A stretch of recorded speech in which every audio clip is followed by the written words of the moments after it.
Ayan guys, meron tayong 4 na dismantle dito, puro carrier. Ayan. So hindi na po gumagana yung mga indoor-outdoor nila. Sira na. Since 2004, 2005 na install tong carrier na yan. Ngayon lang sila magpapalit. Naka-indig yung mga cutter feeder natin dyan. Ayan. So ibig sabihin yan, may laman pa yung outdoor natin, compressor.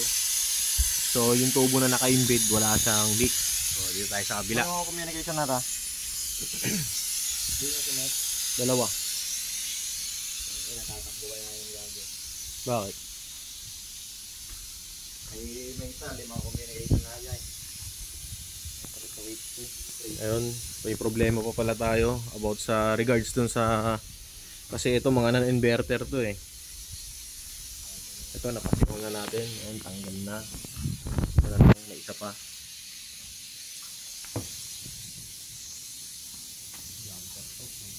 Ha? Ang problema natin, ang ikakabit nating unit is inverter.